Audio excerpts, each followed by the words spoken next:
And I get home, and thankfully nobody was home. And I just sat on the steps, and I'm like, I started crying. I'm like, because you hear that word, and it's like, come on, man. Like, I got two small kids. I got a new one coming.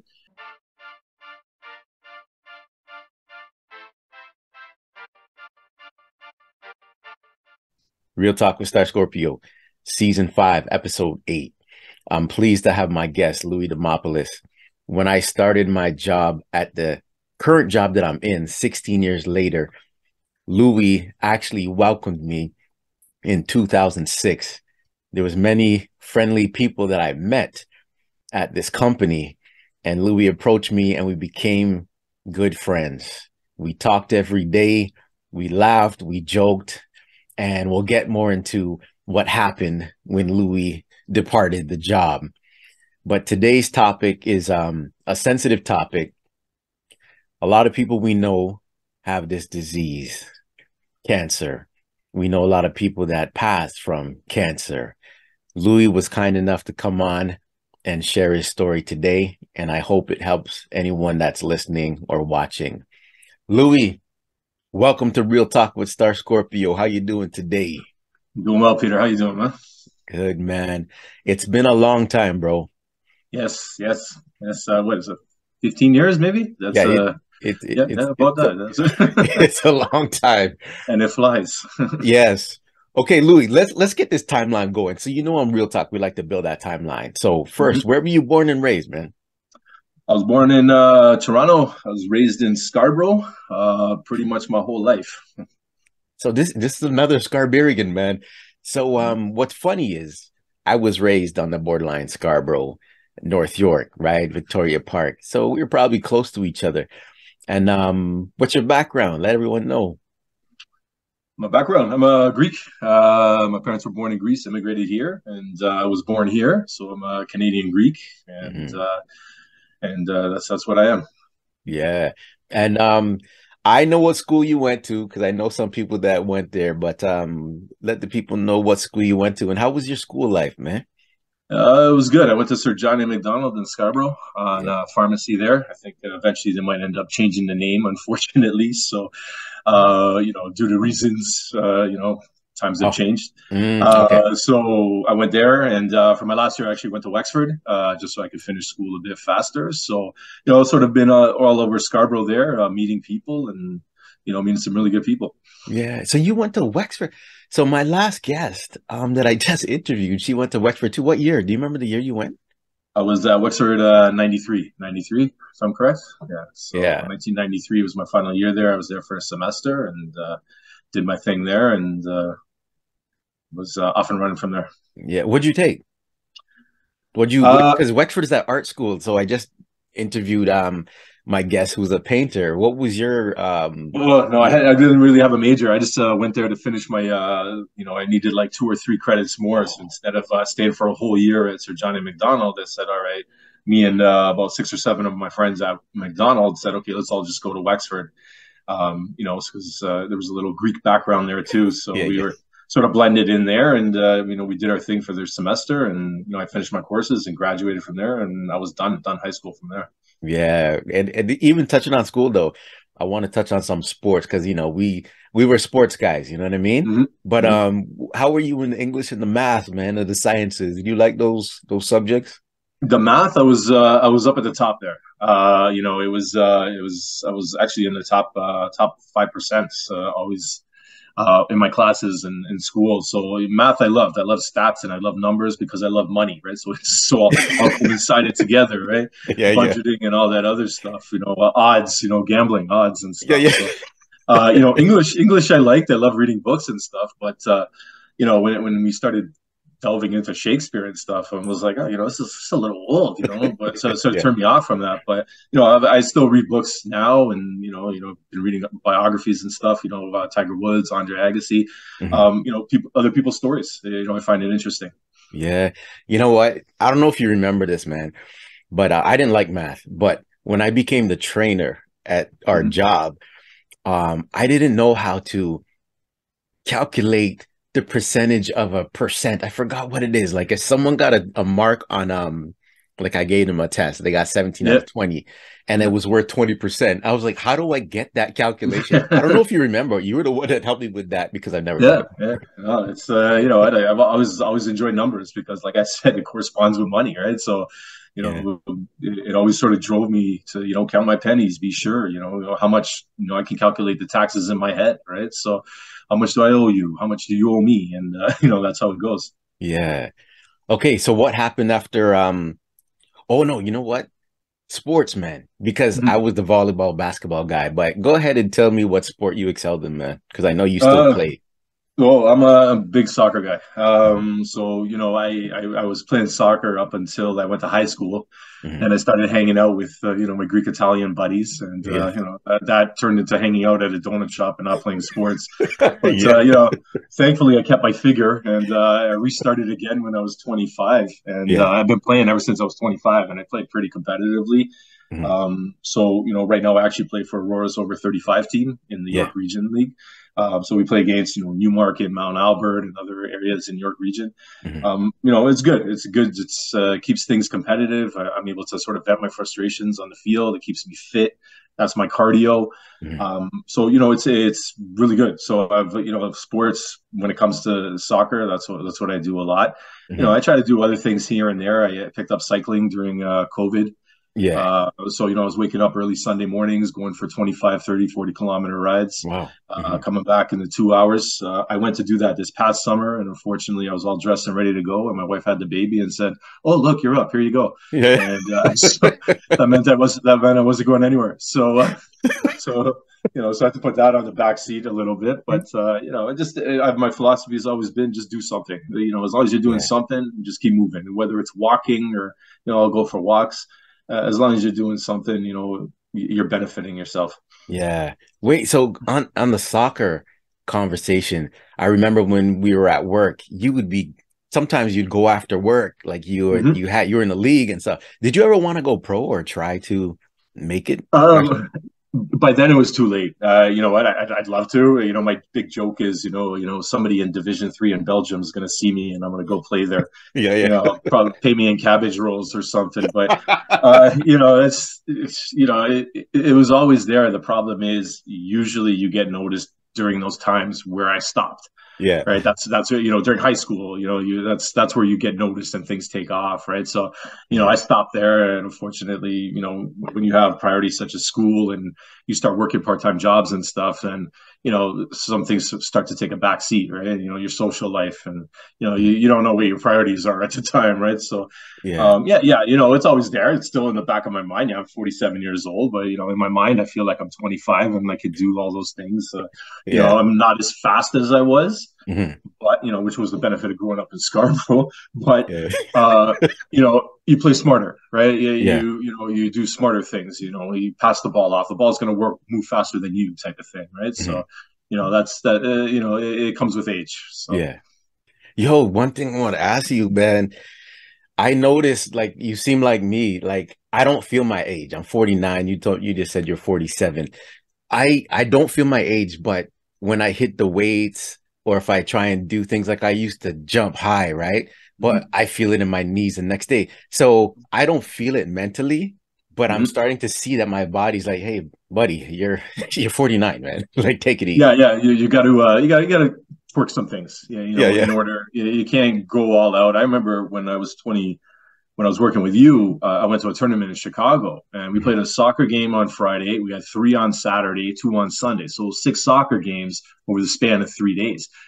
Yeah, I was sore at the end of it all, but I was able to do it. You asked me to do that now. But if I were to wake up on Saturday morning, I'd be like, I just played a game yesterday. I can't do Yeah. this. Like, so, you start to be a bit smarter because, yeah, you don't want to cause yourself serious injury at the same time. Yeah. Right? So, so even with the weights, yeah, everybody mentally wants to say, "Oh, look at my personal PR. Look at I bench press 400 pounds." Well, if you do that and you can't move for the next 3 weeks, well, what's the point, right? Like Exactly. it's not worth it, right? So you just got to Yeah. be smart. Yo, have you ever had an injury, man? Like I noticed when I was younger, I had injuries, you name it, back, Achilles, and I would heal. You know what I mean? I had this injury. I don't even know what I did, probably trying to lift too heavy weight, but I had this injury between my bicep and my forearm, and it's not going away. Mhm. Have you had injuries in the past that you healed from and currently that you had and you're like, whoa, this still hurts to this day? Nothing current. But there have been times, soccer, your knees and stuff like that. I remember, I went to kick a ball and it felt like somebody hit me in the kneecap with a bat. I hit the ground and I get up and I'm like, who hit me? And they're like, nobody, man, you dropped by yourself. I'm Yeah. like, oh, that's not good. Mhm. So then I was sort of hobbling around for the next 3 weeks type of thing, sort of trying to make myself better, just slowly trying to get back, Yeah. because if you have an end game, an end goal, Yeah. then you're going to do the things you want to do, right? So I wanted to play again. I'm like, well, there's no way this is going to hold me back, right? Like most people are like out for 6 months, and I'm like, no, no, no. I'm just going to slowly go about fixing things, type of thing. Yeah. Um, yeah, there's injuries. You're going to get them. They're more frequent now that you're a bit older. But Yeah. like I said, you want to be smarter. You're not just going to go back to the weight room and say, okay, I'm going to continue lifting 60-pound weights. Take a step Yeah. back. Go to the Mhm. 20s. Slow Yeah. down. Keep your form. I find those workouts are a lot more effective than some of the ones I do at 60 pounds, right? When you sort of slow down and concentrate Yeah. just to make sure you don't hurt yourself, right? Mhm. So yeah, no, you know what? Injuries, they're gonna happen. It's a fact of life. We're not Superman, but it's how you go about trying to fix them. And I've been fortunate that doing the things that I've done Mhm. personally Mhm. have benefited me. So Yeah. Yo, one thing I gotta let people know too. You always had this sense of humor, man. I want to know, did this start young? Because people don't know when we work together, man. You just have these funny punchlines, or you're sarcastic, or you hit with a good joke, man. Where did that come from, man? Because as you know, I did stand up, and I yeah. was watching you at the time, like 10 years ago, and I was like, this guy should be on stage, man. So where did that come from, bro? You know what? Growing up in my family, it's my parents were very strict. They were very Greek. Yeah. They just didn't understand life here. Yeah. And some of the things my mom would say to me, like, I would just be like, put on your shoes running and go outside. And I'm like, don't you mean running shoes, man? Like what? So, they're very strict. So the only thing you Yeah. can really do is you can sort of laugh at your life and, crack jokes about it. And, because you have to stay positive, right? Like when Yeah. everybody else is going out and you have a curfew of 9 o'clock at the age of 16, you're like, what the hell's going on here, man? But, and I got it a lot from reading magazines. I used to read GQ a lot. And I Oh. always found the articles that were sort of funny were the ones that kept you entertained. And I try to put that into my writings when I write stuff. And, I write stuff for my soccer teams where I'm doing, these fake, match reports and stuff, but I keep it entertaining. Hmm. And it's the same when you're giving speeches and stuff, like I remember, even your wedding speech or with work, speaking to large crowds is a tough thing to begin with, Yeah. but you got to keep them entertained. Like you got to keep them on the hook. Hmm. And if you're just up there reciting numbers and just doing whatever, but if you go up and you're like, well, I feel like I'm hosting Saturday Night Live here, thanks for the reception, start off with a joke and sort of keep them entertained. And I've always found that. And even with work, man, you can have fun while you're working, man. Like it's Yeah. just you're there for 8 hours. Yeah. You're surrounded by these people for 8 hours. Well, why not have fun? And it's having dropping jokes and it's good. It keeps people entertained, and it's just gets you through your day. It makes things a hell of a lot easier. Yeah, man. Yes. We all need laughter, bro. Okay. After high school, what happened, man? What'd you do? So I ended up going to Centennial. I took a year off so I can make some money. So Yeah. because we were both my parents worked in factories, so to pay for school, I didn't want to go on OSAP or anything like that. Wow. Ended up going to Centennial College. I took financial services there. At the same time, I was working three part-time jobs. I was working Oh, at Scarborough Town Center, Victoria Terrace, a what? couple of sports stores there, another one up in Markham on a Saturday. Yeah. To help pay for school and just sort of help my parents do it at the same time. Hmm. And from there, I ended up getting a co-op job in the financial services industry Hmm. via that program. And I was there a couple of times, a couple of semesters, and they said, well, you know what, would you like a full-time job? And that's what kicked off my career in the financial services industry. Wow. Okay. I want to see where we intersected for a minute, but one thing I gotta ask though, You always had that GQ look, man. Did you ever do modeling, or did anyone ask you to do modeling? I did when I was 16, 17, 18. Yeah. You know, it was sort of caught me off guard. I was very shy.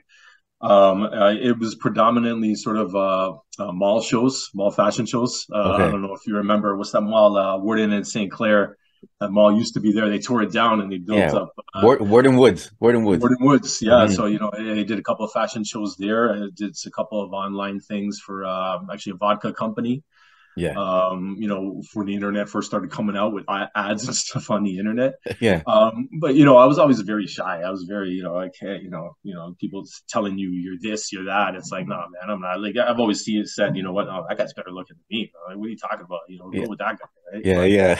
I guess there's certain looks for certain things, and you know, it was good. It was good. It was enjoyable. It was something different. It made me, you know, sort of want to dress better and be better. And, you know, that's why I said, you know, just like GQ, I learned everything from GQ, reading GQ, Yeah. you know, how to shave and all that other stuff. Right. So, Yeah. Okay. you know, and the girls liked it. So I was like, Yeah. oh, okay, let's continue doing this. This works. So it's, Yeah, man. Yo, one thing I would ask you too is, when did you go? Because you're what? Are you 6 foot? 6'1", six. 6? Yeah. You're six Six foot, feet. right? Six. Six Yeah. feet. So did you grow late in life? I like asking this question because there's some guys, even this guy interviewed Chris Staples, he's a professional dunker and he's Mm-hmm. 6'2" and he has crazy hops. But I asked him if he was a late bloomer, and he said, yeah, he was short and then he sprouted up in high school. And I know some guys like that too. And I want to know, when did you hit that 6 foot mark, man? 16. I think Oh, over the summer, 16, and that's where a lot of things sort of changed. I was like, you know, before that, I liked girls, and girls didn't like me, and then all of a sudden, yeah. something just clicked, man. You know, I was just like, oh, you know, and I felt taller, and I felt a little, you know, a little bit bigger. I used to work at Consumers Distributing at near Agent Court Mall there in the back. So I Oh, was always unloading trucks and, you know, lifting boxes, and I sort of, you know, noticed I was carrying out the swing sets on my shoulder, and you know, and these things weren't light. You know, these are yeah. grown men saying, "Oh, can you help me bring this stuff to my car?" And I'm like, "All right, buddy, whatever. I'm Yeah. 16. All right." Yeah. So you know, and I throw it up on their shoulder, and the wives would be looking at them, and they'd be looking at me, and I'm like, "All right, let's go to the car," or whatever type of thing, right? Yeah. Um, yeah, around there. That's where it sort of hit. You know, it was, you know, it hit 6 feet, and you know, it was slim and lean, and you know, I was like, oh, all right, cool. You know, this is good. Mhm. And you know, I got to hit with this question, man. I know I got to get into the topic that we're in, but I'm having a good time with you, man. So I got to know, did you go through the Geno days, man? How long was your hair, boy? How long was your hair? I had you know what? I had it. It was down the ear, it was slicked back and curled forward. Had the little in the back growing too at one point. Hmm. So the Geno days they started kicked off in grade 7, 8, and I sort of deviated away from there to the hip hop, and Yeah. I came back to the GQ at the age of 16, and you know, just the freestyle beats and the Geno beats took over The from there. Geno beats. When you're surrounded by all these Greeks and Italians, you know, it's sort of guy, you know, you are who you run with, right? So Yeah. it's they especially at that age, you're easily influenced, right? So Yeah. you know, so that's it took off from there. But you know what, I was into everything, man. I loved hip hop, I loved rap, I loved house music. Oh, yeah. You know, George Michael, you name it. You know, I had an open mind to everything, right? You know, you get into my car and you'd be like, you know, is this a Yanni CD? Like, what is this, man? Like, Yeah. I'm like, I go, don't you like it when those violins kick in, man? Like, it's just, you know, like, it's just, you know, so it's, you know, I've always had an open mind to everything, which is a good thing to have, right? You know, so you can blend into situations, and Hmm. you know, yeah. But the Guido's still inside of me, man. The It's Guido. right. Yeah. It's you know, when I hear that way back playback at noon, and they start doing the freestyle little clip there, it's like, you know, full blast Pump volume. I it don't up. care. Pump it up.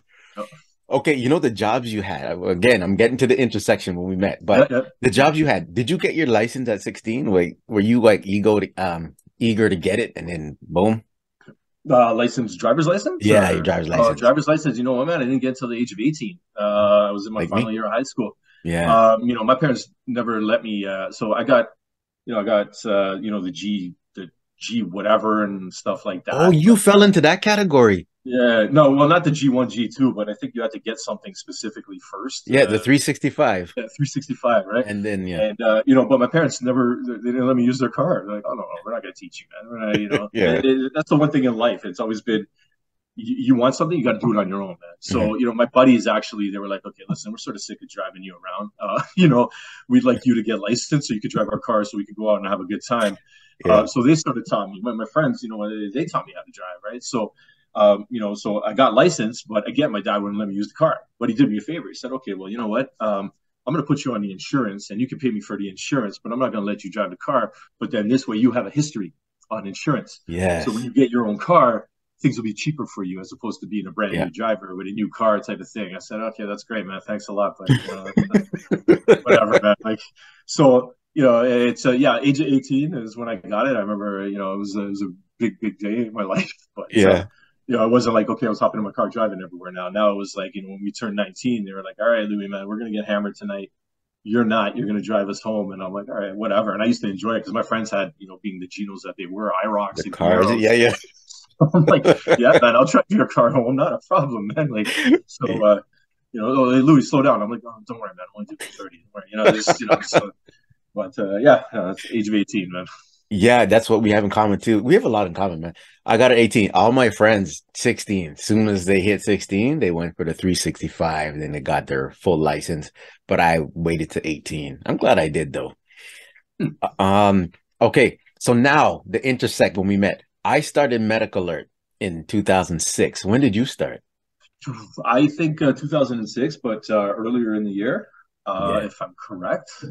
So I was in the financial services industry. Hmm. I ended up.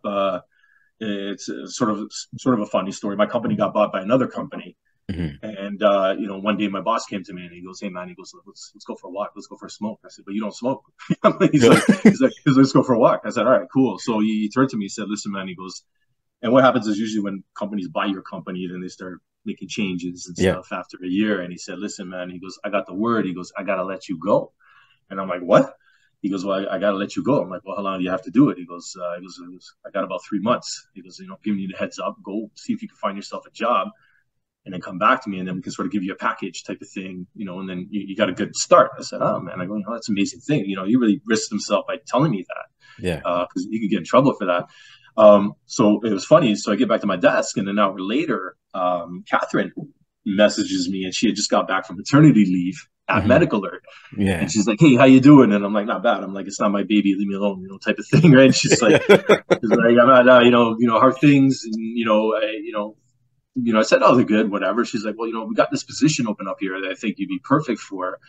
You're really good at dealing with people's problems.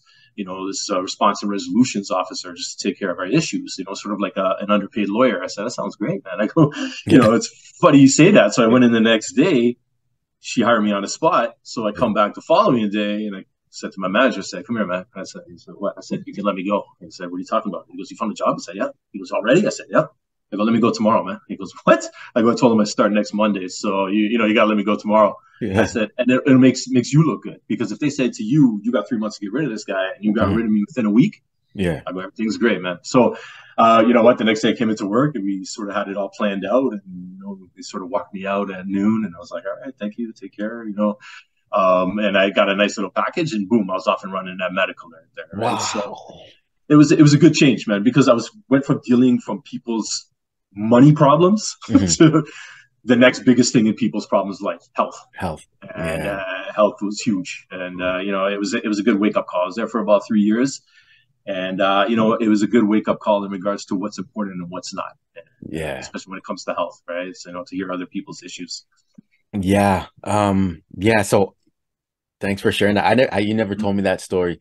Um, yeah, I started in 2006 too in April. So you must have started. A lot of us started around the same time, man. Jessica, Yeah. Christina, like all of us started around the same time. Vula. Um, Now when you got the word, you probably can make a fun of it now because when you told me when we talked, you kind of making light of it, man. Yeah. But you got let go. I'm still here in 2009. I remember when you were in your car, and then I Yeah. think we even talked. But tell me that story, how you felt, man, because you got the other job you got let go at, but everything worked out, and now Yeah. medical. Let tell me that story. Well, you know what, man? It was the time where there was that stuff going on in the housing crisis. And what happened was the market started collapsing, Hmm. and it affected the stock markets and all that other stuff. Now, medical alert being a not for profit, well, what do they run on? Donations. And if people aren't working and they got no money, they're not getting donations, and they got to make changes too, right? So, it was weird because I was sort of a manager at the time, and I had people underneath me, so I knew on this specific day that there was people who's going to get let go. Yeah. And driving into work, I was like, I didn't feel good. You don't want to see people lose their jobs, especially, if people who have mortgages and, families and kids. And to know that, I was like, oh, wow. But driving into work, I had this weird feeling. I'm like, something's not right here. Like, something doesn't feel right. Well, unbeknownst to me, there was a second list. That was my level list. Yeah. So I get to work and I'm watching all these people start, it starts happening. People Hmm. going and getting up and they're getting walked out. I'm like, man, I don't want to see this. And then all of a sudden somebody shows up at my desk and she's like, I thought she was going to tell me, hey, we have to let go of this individual. You're going to have to take on their duties and stuff like that, which I was fine with. I'm like, all right, cool. I understand. I won't keep my job. Hmm. Instead, they were like, hey, can you come with me for a sec? And instead of going the proper way to their office, they started walking me to the other way where everybody else was going to walk to. And I said, oh, no, man, like, this can't be happening, man. And Yeah. it's one thing if something's coming. It's another thing when it's a shock in Yeah. life. And they told me. I was like, okay. I walked out to my car. Asked me about the drive home. I probably couldn't tell you, man, how I got home. I Hmm. can tell you that I cracked open a beer at 10 in the morning when I got home, and I was like, because here I am. I just bought my house the year before. Now I got a mortgage, man. I'm like, what's gonna happen, right? So the older you get, yeah, the more responsibilities you now have, right? So at the time, I had a mortgage and a house, and I'm like, well, we got to make these payments. It's not like you lose your job and you're at home and everything's covered because your parents can sort of take care of you, right? Hmm. You're not Yeah. 16, 17. Well, I'm going to quit working at Stitches, because I got this backup, right? Like, you Yeah. know, I'll find another job, no problem. Now you're like, okay, well, I got to make sure I make these payments, or else they're going to take my house, right? So, yeah, it was a weird day, surreal day. As you're probably gonna have many more down the road, but yeah, no, it was weird that day. But business is business, and that's what it comes down to, right? Unfortunately, right? And that's just the way it goes. So now, Louis, you got let go from medical alert. What I want to do now is fill in the gap for me, and let's get to the topic now, of your cancer diagnosis. Like, I want you to tell that story now. So fill in the Mm-hmm. blanks, and then you can touch on that now. Kick off there. So yeah, after medical alert, I ended up going back to the financial industry. I've always my philosophy has always been everything happens for a reason, right? So thankfully, I had that backup, that education. So I was back in the financial industry. Excelled at a company close to home, actually at Woodbine and Highway 7. I was there for 3 or 4 years, sort of hit the glass ceiling, and then went on to do compliance at another company, and I was there for 8 years, and it was really good. It was at this company that things sort of I was happy, things were great there, and that's where I got my news. And and I sort of mentioned that because the company was really amazing with how they dealt with it, and me at the time too. My Mhm. boss was amazing. So what had happened was May of 2016. It was very up and down because one week I got my wife coming to me saying, "Hey, we're expecting a third child. It's so you're on top of the world and you're feeling good." The following week, I had a soccer game. It was sort of like a pre-game type of thing because the season was going to start in a couple of weeks, and there were little weird feelings I was getting leading up to then, but I always brushed them off because I play soccer. And I'm like, oh, well, maybe I got a groin pull or something like that, whatever. But I remember coming home from that game, and I'm in the shower, and I'm like, something doesn't feel right here. I'm like, I'm giving myself a cleaning, and I get to my undercarriage, and I'm like, my right testicle Mhm. was double the size of what it was, and it Mhm. was rock hard, and it was Mhm. misshapen, and I'm like, this is not right. And it was rock hard to the point where it was numb. There was no feeling to it. So I'm grabbing it, and I'm feeling nothing, and I'm like, this is not good. So, I get out of the shower, and because I played soccer, usually what happens is, I got to unwind for the next 2 hours. So it's midnight. And of course, now smartphones are great, but unfortunately, there's too much info there. So I start Googling, testicle, la, la, la. And there was many things coming up, but the majority of them kept leading to you probably have cancer. You probably have cancer. And it's funny because, you go to WebMD, and you type in, well, I have a cold, and I don't feel well, and you have cancer, and everything ends up with cancer. So you're like, all right, Yeah. that can't be it, right? So the next day I go to work, and I'm like, all right, it didn't hurt, things were okay, and I'm like, you know what, something's not right here. I said, let me call my doctor. So I called my doctor, and it was weird because I hadn't been here in about 7 years. So to them, what happened was they closed my file. So it's like, oh, we can't find you. And I said, what do you mean you can't find me? I'm your patient. Mm-hmm. So finally they come back and they're like, oh, you haven't been here in 7 years. So we sort of closed your file. I said, well, reopen it, whatever, right? So she's like, what's the issue? I said, well, I need to come see a doctor or whatever. I didn't really want to say anything. And, in an appointment, she's like, okay, so this is May. And she's like, okay, well, we have one for you in August. I'm like, oh, okay, well, that's fine. And I'm like, wait a sec, man. I go, that's not right. I go, I can't wait till August. Yeah. I said, listen, I go, I go, here's my situation. I go, I have this growth on my testicle. And she's like, you need to come in tomorrow. She goes, we have an appointment for you tomorrow at 2:00. Mm-hmm. So, I went into the appointment, and the doctor looked at me, and she's like, what's going on? And she sort of felt down there, and she's like, I go, well, is it a torqued testicle? Did it twist or something? She's like, listen, if it did, you'd be in pain. So all the other things that Google was saying to me, she was like, no, no, no. She's like, Louis, most likely this is what you have. And I'm like, oh, okay. But the thing is, it wasn't confirmed. So I'm like, all right, it's still, whatever. But when something like that happens, it's funny all of a sudden how things speed up. I had a CT scan 2 days later. Mm-hmm. And, initially you're like, oh, our health system is amazing, right? It's amazing for a reason. There's a reason why it's going that fast. And within, 2 days, I had the CT scan. The following day, she's like, we need you to come in. I said, when? She's like, today. I'm like, today? She's like, yeah, today at 12. And I'm like, well, I have work. She's like, you need to come in. And once they say that, you're like, oh. And I walked in, and she looked at me and said, well, you have cancer. It's confirmed. It's a tumor, and it's growing there. And I'm gonna have to refer you to a specialist tomorrow at 8:30. I'm like, oh my goodness, already 8:30. So I go and I see this guy. Before I went to see him, sorry, after she told me that, again, just like my drive home from medical alert, you asked me how my drive home from there was. I can't remember, man. I can't remember. Maybe I went through some, I don't know. I remember getting a call saying, you have that appointment at 8:30 in the morning. I was like, yeah, okay, whatever, and hanging up my phone. So I'm talking on my phone while I'm driving, which is another no-no, but, I'm so out of it.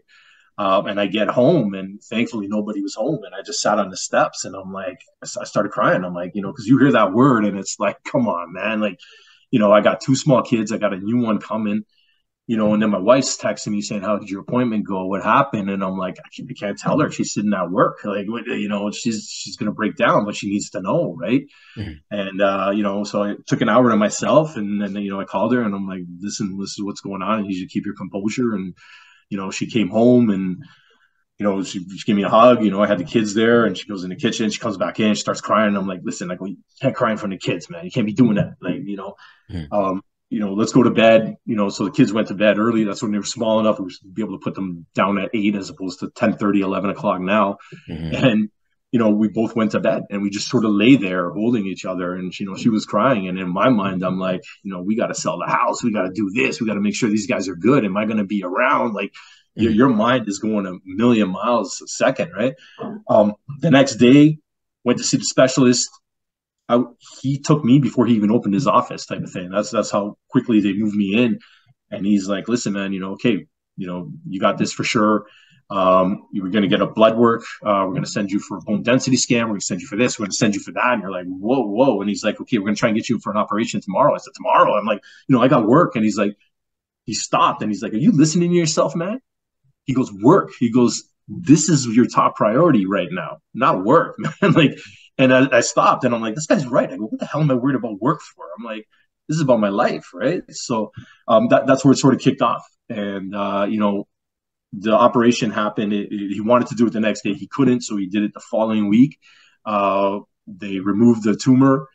They sent it to get for a biopsy, confirmed. So Thankfully, it was, with cancer, there's various subsets of cancer, right? So you could have breast cancer, but there's various different types of breast cancers you can get. Some are more aggressive than others. Some are more manageable than others. Some are more treatable. And it's the same with other types of cancer. So it was the same with the testicular cancer, where they came back and they're like, okay, it's been confirmed. It's classic seminoma. That's the one you want. I'm like, that's the one I want. And he's like, I don't want any of it, man. Like, Yeah. but that's the one you want. And I'm like, all right, cool. All right. So that's how it sort of kicked off right there. Wow. Louis, thanks for sharing that, man. You're brave to share that. I'm glad. Is there a time when you couldn't talk about it? Because even when I asked you to be on the podcast, I don't know if you're ready to share, but I want to get into what you've done to raise money and awareness for it in a minute. But was there a time where you didn't want to talk about it? You know what? No. I've always been open with everything. I've been open with money. I've been open with health and stuff like that, because you don't know if you don't ask. Mhm. So, if you bottle things up inside and keep it quiet or whatever, people don't know what you're going through, so they don't understand what you're going through. But you'd be surprised when you start talking to people how prevalent these things are. What do you do for your mortgage? Oh, well, I do this. So when I started talking about it, more and more people were like, well, yeah, this person went through this. Do you want to speak to this person?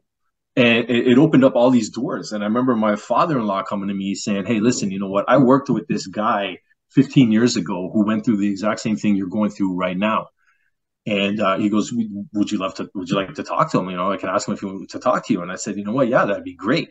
And up until that point, before I talked to him, I was like, I was nervous. I was scared. Anxiety is a crazy thing, man. It can do some crazy, crazy things to you. And I got on the phone with this guy. And by the time I got off with him, I was so at ease, because here's a guy who went through the same thing I went through 15 years ago, exact same sort of processes. And here he is, alive and kicking, and everything's great. And, so it goes to show you, yeah, there are bad stories, but there's amazing, great stories out there too. And I was like, oh, okay, good, man. Like, this guy survived. And then I started looking at things differently, started Googling different things, right? Not the bad things, because you start going down that rabbit hole, you're going to start ending up in other places, right? Where you don't. I was reading they had online blogs where they would tell you what was going on every day and how they were feeling. And then all of a sudden the blog stopped. Yeah. And then 4 days later, somebody came in and said, unfortunately, so-and-so passed away as they succumbed to cancer. And, you're just like, holy crap, man. And it sort of brings you down. But, when you're open and you're talking to people about it, you start getting more answers about things, as opposed to sort of being quiet and trying to do things on your own. So that was a big thing at the beginning. And you know what? Going back to having a positive attitude and jokes, you got to have that too, man. Like, you got to be like, all right, you know what? Let's, when they said you have to do radiation, I was like, okay, so is this the same sort of thing that Superman got? And they're like, no, not at all, man. When they go to do the tattooing for where they want to line up the radiation machine, I was like, hey, man, you do a bit more than just dots. Can you do this and that? He's like, no, man, I just do dots. I'm like, so. It's, because I'm trying to save a buck, right? So getting inked is, it's not cheap, right? So, but, when you talk to people, it helps. And even after the fact, I had people that I worked with come to me knowing what I went through and saying, there was a woman that I worked with who said, hey, can I talk to you? And I said, yeah. She's like, I was just diagnosed with this. And I'm like, holy shit. Now, I wasn't diagnosed with what they had, but mentally, I know what you're going through. I know where your mind's at right now, and I know what you need to do to get it right. And so I turned into the cancer guy. People were like coming to me and saying, "Hey, I had this," but after the fact, after they went through the treatments, they would come to me and they would say things like, "You know what? You don't understand how much you being there, just listening and talking to me, meant to me and got me through those days." And staying positive, right? When I was diagnosed, the first 3-4 days were a blur, man. They were a blur. But then you have that aha moment. Yeah. You have that aha moment, and you're like, listen, you either go in the corner, cry, and give up, or you say, screw it, I got a lot to live for. And one of the things that I really did was I started listening to guys' motivational things on YouTube. Guys like C.T. Fletcher. Yeah. Eric Thomas, Mm-hmm. Eric Thomas, Les Brown, Mm-hmm. David Goggins. You start listening to these guys, all brothers. You know what? The way they talk and the way they speak to you, they Mm-hmm. speak from their own personal experiences and just the way, growing up in Scarborough, that's what I wanted to hear. I wanted to hear real talk, man. Not Yeah. not Tim Robbins or whatever and this and that. Like guys who came from areas where I sort of grew up, and just the way that they talked, Mm-hmm. and they motivate the hell out of you. And then then you got the violins in the background going off with those, as they're Yeah. giving those speeches. Yeah. There was a speech that Eric Thomas and he did. It's about resiliency, Mm-hmm. and it's about Buster Douglas. And I don't. It's a 2-minute clip, and if you Google it, resiliency, Eric Thomas, and it's about Buster Douglas and how he beat Mike Tyson. Yeah. And he talks about how Buster Douglas's mom died a couple of days before the fight. I know it. Mm-hmm. And his mom said you're going to beat Mike Tyson. Now he said he could either let his dream die with his mom, or he could make it come to reality. Mm-hmm. And he found his why. And that clip, the why, I was like, find your why, find your why. I'm like, my why is my family. My why is my kids. My why is, that's my why. Mm-hmm. And I played that clip every day when I went in for radiation therapy, and I put it on full blast, 2 minutes going in, and it just got my head so right. And Mm-hmm. those are the things that I sort of did to get to where I was, right? Mm-hmm. Yeah. Yo, Louis, and I love you, bro. I'm telling you right now, man. On my podcast, I hear a lot of stories, man, and I'm getting down to the point where I know why I'm doing this. You know what I mean? I donate to charities after every episode.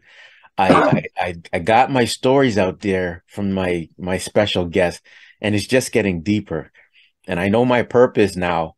And this podcast, man, I hope people listen to this and get inspired from what you're saying, because when you hear it from someone's mouth that's been through the struggle, it really helps. And just like you're listening to CT Fletcher, and it's not what does CT Fletcher say, man? It's still your set. Yeah. I don't know if you know that one. Yeah, well, I know them all. I know. Yeah. He's not very clean. He's not very clean. he gets his point across, right? Yeah. So Okay. So Louis, now tell me, thanks for sharing everything you're sharing. Now, the way I found you was on LinkedIn, and I see you do some amazing things. So let me know where it's brought you to today. And I don't know when it started, but you do a walk for cancer and things. So touch on that and let the people know. So about 4 years ago, so after I went through radiation therapy and all that stuff, I sort of had to wait 2 months. And in the end of November 2016, I was given the word that there was no evidence of disease. They don't say you're cancer free. They're just saying, hey, there's no evidence of disease. Nothing's going on right now, so you're good. Mm-hmm. So that was a great thing for me, because the doctor looked at me and said, go enjoy the birth of your son. My son was going to be due within the next month, right? Mm-hmm. And it sort of kicked off from there. The first couple of years, I was just trying to find myself. I got into weights and stuff like that. Again, one of those aha moments. It's like, you know what? Hey, you made it through this. Start doing things to better yourself. Start doing things to, do to make yourself better. Mm-hmm. So those were the first couple of years, just concentrating on myself. I started lifting weights. I went from 175 up to like 215. Never felt as great in my life. I quit smoking from before. Still no smoking, smoke free. 4 years ago, I was like, let's do this Movember thing. Let's try this Movember thing, right? And when you attach a personal story to things, people can sort of relate. It's one thing to say, hey, I'm growing a mustache for cancer research or whatever. Hey, I'm growing a mustache for cancer research because this is what I went through and I know where the money goes, right? So I'll be honest with you, man. I was very naive before in regards to cancer research that you would hear every year. We raise billions, we raise millions, and this and that. And you're like, all right, man, every year you're raising millions. How come there's no cure or whatever? Well, I know where the money goes. It goes to treatments. It goes to the care to ensure that your life is not messed up by this, man. When I was going down for the radiation therapy, it took me an hour and a half to get there, but I was only there for 10, 15 minutes, and I was out the door an hour and a half to get back home. Well, you know what could be worse? Sitting there for 3 hours. Yeah. Every day. It could be worse. So they make it so that it doesn't mess your life up, man. They want you to continue your life as normal as possible. Mm-hmm. So I was like, you know what? Let's start doing this. So I'll be honest with you. I was like, oh, we'll just make it $500. I'll grow a mustache, and then I'm like, 500 seems a little, because my fear is if you hit 500, Mm-hmm. then people will look and be like, oh, you hit 500, oh, it's over, right? Like there's no point in donating, right? So I said, okay, let me just do 1,000. So I grew a mustache, and then I did these black and white photos with my kids, joking around where I was dressed up like Freddie Mercury and stuff like that, and I posted Yeah. them. And the first year I raised $1,600, and I'm like, whoa, I'm like, wow, that's a lot of money, man. And that's just in the month of November. I'm like, oh, okay, well, that's pretty crazy. Mm-hmm. So the second year, people are like, you're going to do it again? I'm like, yeah, sure, why not, right? So I did it again, and I raised the money specifically for Princess Margaret Hospital, which is ironically, I did not want to be there at the beginning. I hated being there. I hated seeing the things there. Mm-hmm. And now you realize when you have one of the top 5 cancer centers just up the street from you, Yeah. you got to appreciate that, right? And I wanted to give back. So the first year, $1,600. So the next year, I said, okay, well, you know what? If we hit 1,600, I'll shave my head. So I made the goal 1,600, and what happened was we raised 3,200. So 1,600, I hit in 7 days. I shaved my head the first week. Yeah. And then I took those pictures again, and people were like, yo, man, you gonna post those pictures again, those black and white pictures, the funny pictures with your kids? And I said, yeah, sure. So that year I raised 3,200. I'm like, Mm-hmm. wow, man. I'm like, this is almost 5 grand in 2 years. I'm like, it's just 2 months, really, just the months Yeah. of November. So last year I said, okay, we're gonna do the same thing. We're gonna grow a mustache, 3,200s. It was my 5 year being disease free, no evidence of disease, and that's a big thing as a cancer survivor, because the 5 years, the mortality rate, they really look at that. Mm-hmm. When you get diagnosed with a certain cancer, your chances of survival 5 years is where they really look at it, right? And Yeah. so for not a joke, but I was like, hey, it's 5 years, 5 years survival. Let's try and hit 5K, and we hit 5K. Wow. And I'm like, what's going on here? I colored my hair silver, and I tried to get a pink ribbon in the back, and it looked like a pink penis. I was like, no, man, that's not right. So in the final day, I borrowed a Greek costume because I looked like this Greek guy with a mustache and silver hair, and I put the Yeah. costume on, and I posted that picture on the final day, and that picture alone garnered $1,800 in 24 hours after I Oh. posted that picture. And I was like, what is going on with people? I'm like, what is happening here? So it just Mm-hmm. goes to show you how much it touches other people's lives. It's so prevalent, and then the things that you start hearing, my mom, I appreciate what you're doing, because my mom, she just passed away 3 months ago from cancer. To see you do things like this, Louis, man, thank you. Yeah. You know, so you start hearing these other stories Yeah. and how much it affects other people, and they'll get behind something that they believe in. So I'm Mm. like, all right, man, I'll lead this charge for you. So this year, what I did was I said, okay, you know what? It seems like every year it gets a bit harder, because I'm like, okay, I got to do something that's got to top the previous year, and keep people entertained, right? So I'm like, and I saw this guy. He did a walk from Princess Margaret to Barrie, and I Oh, was like, wow. this guy walked up Barrie. I'm like, oh my goodness, right? But Mhm. it sounded amazing. So I get in touch with them, and so I hit my person at Princess Margaret, my agent there, who contacts his agent, and so Mhm. I start speaking to him. And I'm like, so, you do this walk? He's like, yeah. I go, what made you do that walk? So he told me the story, how he wasn't feeling good. He was depressed. And he's like, I feel like I can walk home. And his friend said, why don't you just walk home? He's like, yeah, I'm going to start walking home. And he started walking from Princess Margaret. What he didn't say in the original story was, when I asked him, I said, well, how long did it take you? Because I wanted to sort of pick his brain, what kind of things did you have on you? Did you have a car following you? What route did you take? I said, well, how long did it take you? And he said, 5 days. I said, 5 days? I go, what do you mean 5 days? He goes, well, I'm an older guy, so I would walk up to Yonge and Lawrence and stop and crash at my buddy's place. And the next day I continue. And I'm like, oh. He goes, well, are you planning on doing it in one day? I said, yeah. He goes, where are you going? I said, Aurora. He goes, that's about 8 hours. I said, oh, that sounds good, man. So I put it out there. Mhm. And people are like, my wife was like, I love that. You think you could do it? I said, yeah. And it's like, I think I can do it. It's, I go for walks here and there. I push the stroller around the neighborhood for 2, 3 hours just to make sure this guy sleeps.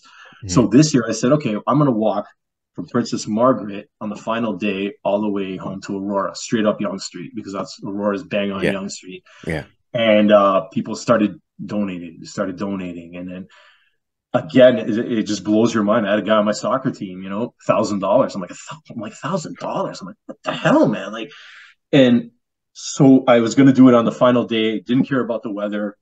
And it was funny because up until then, I had no doubts I was going to do it. Then a week or so before, people are like, yo, man, that's a long walk. The weather. Oh my God, the weather. So now doubt starts creeping in your mind and you're like, oh, so then I'm like, can I do this? I'm like, oh my God. I'm like, so the weather that day was horrendous. I got up at 4:25 in the morning. I caught the GO train down there. Mm-hmm.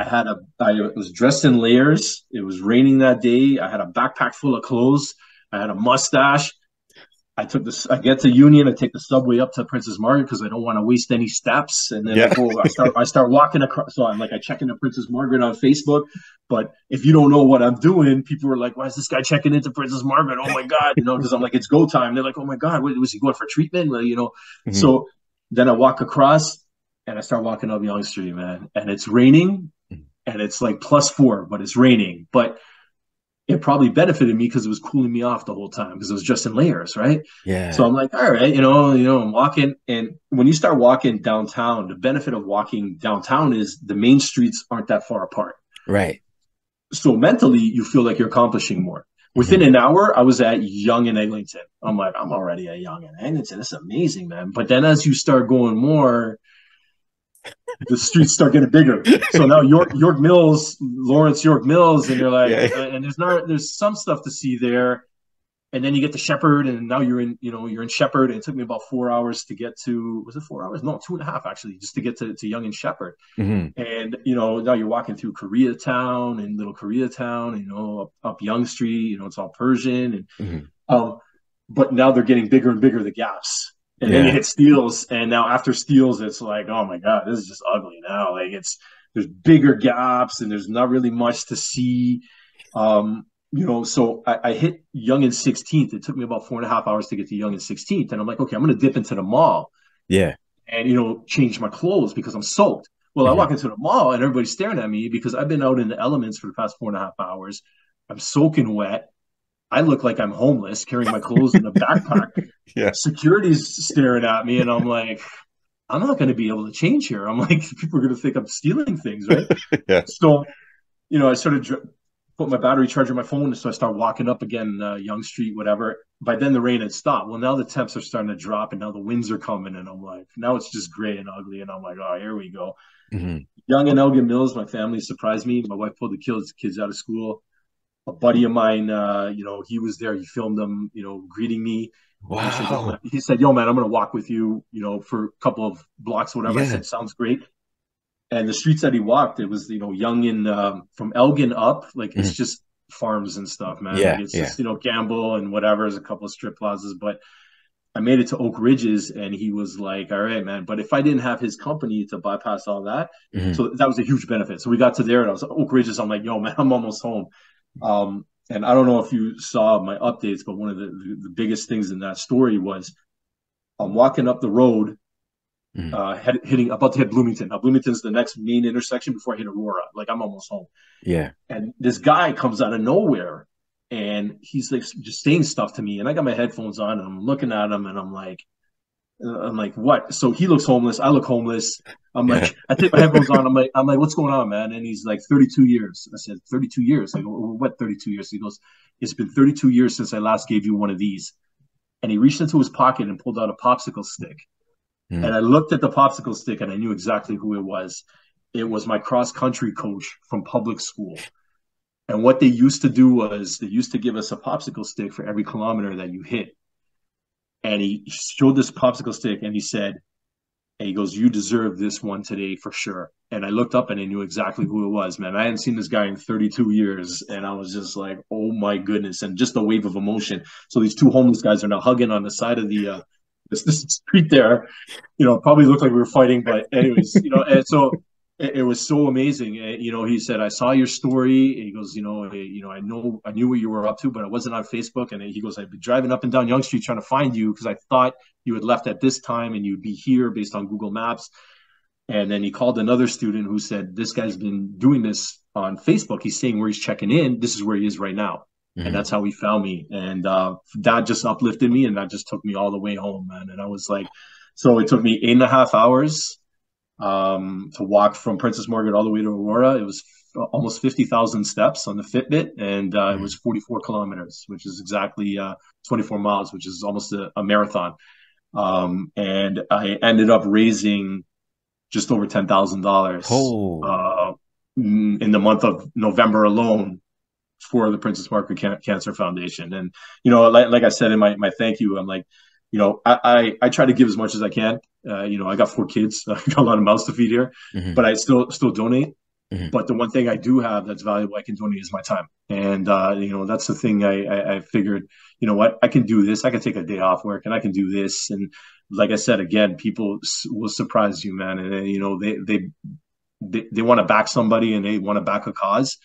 And when they hear a real story, a real life story, and they see, the things that they do, that they'll be more than happy to jump on board, right? So in the 4 years that I've done it, I've reached just over $20,000, and it's crazy, man. It's it's a great feeling. And when we first talked about a month ago, when we first reconnected, you mentioned I'm at that age where I want to give back, man. It's more important to leave a legacy than accumulating things, and that's what I want to do. And, there's other ideas that I want to do for next year where I want to combine raising money for Princess Margaret and sick kids at the same time for kids cancer. Yeah. Just to combine it type of thing, and, cause I know people back that. And, my brother-in-law is like, yo, man, he goes, you should incorporate, not incorporate, but, start a not-for-profit, man. He goes, you're really good at this stuff. Right. And it's good. I'm passionate. I believe in it. And that's why, and if you're passionate, believe in something, you'll find a way to make it happen. Right. So that's, it's been a good year for that, so. Bravo to you. Yeah, it looks like we're on the same path when it comes to that kind of giving. And who knows, man, next year I might interview you before you do your thing in November, and we can make this an annual thing, man. And this is amazing. Yeah, everybody, everybody's like, you set a precedent, you got to do it next year, man. And I'm like, okay, I go, if I do it next year, what am I going to do next year? Am I going to wear a Greek costume while I do it? Type of thing. The thing is, with November 30th, like, people were like, the weather was really bad that day. I said, yeah, but it could have been worse, man. It could have been snowing -10. It could have been anything November 30th, right? So the funny story part to that was the day before. So what had happened was 2 weeks before, I had connected with a lady in the York Region News.com. Yeah. So she wrote my story saying, well, this guy's going to be doing this on this day. Well, the day before the walk, I get an email from her and she's like, hey, Louis, hope you're well. Listen, the weather's going to be pretty bad. Are you still doing this? And so I write back. I'm like, listen, there's no turning back now. I got a lot of people who've already donated. I said what I said, and I'm going to do it. But I knew her email said, hey, listen, Louis, I did a story on you 2 weeks ago. Don't ruin my credibility. You better be doing this walk, so. Yeah. So, when you have, like I said, I said to my wife, I'm like, this is turning into a lot of pressure, man, a lot of admin work, thank yous and this and that, So every year it's like, okay, well, what am I going to do to sort of top what I did the year before? So the walk thing, I think people really enjoyed, and people wanted to join me. They were like, if I had known, I would have joined you at least for a certain part. So, it's starting to blow up. I just got to, take control of it and, make it so it continues. And that's what you want to happen. Right. So, I'm looking forward to it. It gets me out of the house for a day. So, I get to see Young Street. I hadn't seen Young Street in so long. Usually I just take where my parents live, Finch. I don't go any more south. I stay, just up in my region here. Yeah. So, I'm looking forward to it. Amazing. Louis, man, this is amazing. Thanks for sharing that. Doing big things for cancer. We come to the point in the interview, but before I ask this question, I want to know how's the family now? Because you have 4 kids now. So during COVID, let me know what happened before we wrap this up. So it's funny because when I was going through my treatment, they were saying to me, hey man, what, do you want to freeze some sperm? I said, well, what do you mean? Well, what the radiation is probably going to, kill things down there and whatever. You might not be able to have children. I said, well, my wife's pregnant with a third. So, carpet bomb it, go nuts, man. I got a third coming. Like, so, in my mind, and again, they kept asking it at various stages, and I'm like, no, Mm-hmm. I'm good, man. Don't worry. We've got three kids. I'm Mm-hmm. blessed. I got three kids, whatever. So when my wife comes to me during COVID and is like, we might have a problem. I said, well, what do you mean we got a problem? She's like, well, I'm a little late. I said, late? I said, well, what do you mean late? I'm about 7 weeks late. I said, that's not late. I go, you're in incubation, man. I'm like, what are you talking about? And so, we were both in shock for like 3 days because going through that, the mindset was we weren't able to have children anymore. Yeah. So thank you, COVID, when I should have been out playing soccer with my buddies and I was shut down. I was at home pretending I was some kind of a super lover here. And I remember saying that. Look at me, man, 45 years old. I go over there, our sex life is amazing, la, la, la, like, screw that. Like, this is amazing, right? Mm-hmm. And so the first 3 days we were in shock, but then we sit back and we're like, you know what, man, everything's a blessing. Mm-hmm. Some people try and they can't, and if the Lord deems my wallet big enough to carry four, jokes on him. Where there's a will, where there's a will, there's a way, and it's gonna happen, man. And we were blessed with a beautiful baby boy just this past February. It's gonna be a year this February coming up, Mm-hmm. and it seems like he was always part of this clan, man. And so my kids, the older ones know the story about what I went through now. They sort of understand what's going on, and they say things with pride. That day they were even in school and they were saying, my dad's doing this for cancer research, and so they know the things that I do are good things, and it sets a good example for them, right? And Mm-hmm. that's, as a father, that's what you want to do, right? You want to sort of teach them the right things, and make sure you got good kids. And we're good. We're busy. We got four now, and thankfully I had the minivan in advance, and Yeah. it's I've accepted my fate. I'm not going to have a Corvette, but Yeah. it's good. Life is good, man. I can't complain. And as like we said, as you get older, you start to realize what the important things are in life, man. And this, going through what I went through, Mm-hmm. honestly, was, and you speak to other people, and I've talked to other people about this, and they said, you know what, it was the worst thing that could have happened to me, but it was the best thing that could have happened to me, because it opened up my eyes to life. And there's people who walk through life like zombies, man. And then they don't, when it's too late, they don't realize how amazing life is and whatever. Going through that, I know what's more important in my life. Work's not important in my life. My family's important in my life. Money's always going to come. Don't worry. It'll find its way to you, right? Mm-hmm. If you do good things will happen, So, you give back, and it's all cyclical karma. Things will come back to you, man. And it's true.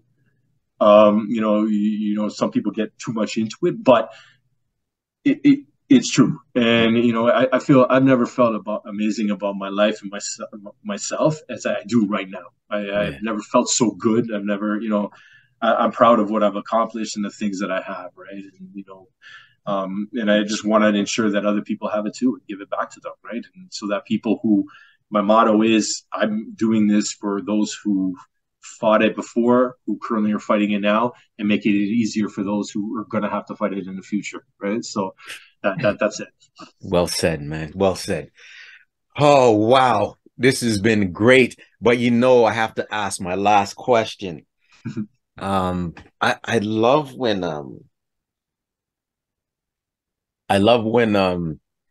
my guest, some people like to interject a lot of questions, but when my guest is talking and it's something profound, it's great to hear you speak uninterrupted. So kudos, man. Oh, thank you. I want to know if this is going to happen. This happens to some people who've been through things. I want to see which question you get, because I have a feeling it might be the one. Let's see. With my right hand and left hand, which one do you want me to read out? Let's go left. Oh, it's not the one I thought. Oh. What is one of the most memorable moments of your life? You know what? The birth of my children. But to witness the birth of life, you are, it's something. I always say this to new dads when they have their first kid, man. I said it's the most amazing thing you're ever gonna witness, man, because you're not gonna believe your eyes what you're watching. Mm-hmm.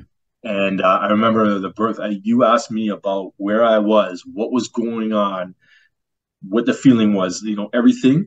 I will tell you exactly for each birth what happened to a T perfectly.